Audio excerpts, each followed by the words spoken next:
Okay चलिए अब हम स्टार्ट कर रहे हैं। जब फोर्स हम लगाते हैं अपर ब्लॉक पे, तो देखिए अपर ब्लॉक पे जब फोर्स लगाते हैं और मान लो आपको फोर्स की वैल्यू दी है, F इज गिवन। तो अगर F गिवन है और हमको कोई कंडीशन नहीं बोली है साथ में जाने की, इधर जाने की, उधर जाने की, तो ये काफी सिंपल हो जाता है, काफी इजी हो जाता है।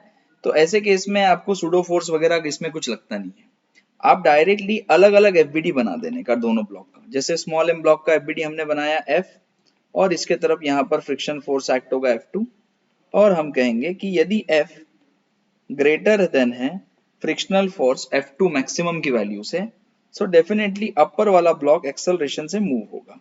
It will B F minus F2 max upon M plus M। और फिर आप लोअर ब्लॉक का एफबीडी बनाओगे। सो लोअर ब्लॉक के एफबीडी में ऑलरेडी अपर ब्लॉक F2 मैक्स से बड़ा है, तो डेफिनेटली अपर ब्लॉक पर F2 मैक्स आएगा राइट की तरफ फ्रिक्शन फोर्स, क्योंकि अगर capital F M small m को इधर लेके जाने की कोशिश करेगा तो उस पर फ्रिक्शन इधर एक्ट होगा।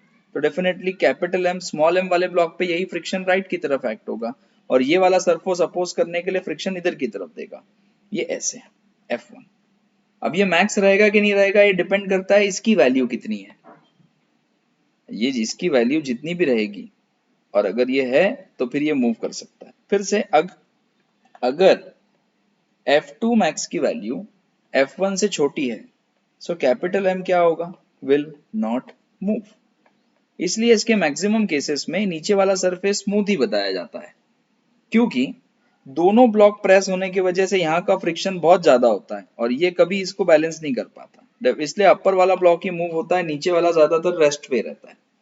बट कभी ऐसा हुआ कि F2 मैक्स की वैल्यू जो है वो F1 से बड़ी है, तो आप इसका भी अपना अपना एक्सेलरेशन निकाल सकते हो। So it will be net force upon net mass. बस इसी तरह से, इसी ढंग से इसके एग्जांपल्स को सॉल्व करते हैं। कभी अपर ब्लॉक की कंडीशन दी, जैसे मान लो अभी इसी एग्जांपल में हमको पूछा up to what maximum value of F sliding between blocks will begin। F की मैक्सिमम कौन सी वैल्यू के लिए ये इन दोनों ब्लॉक्स के बीच में जो स्लाइडिंग है वो शुरू हो जाएगा। तो ये क्वेश्चन देखिए तभी बन सकता है जब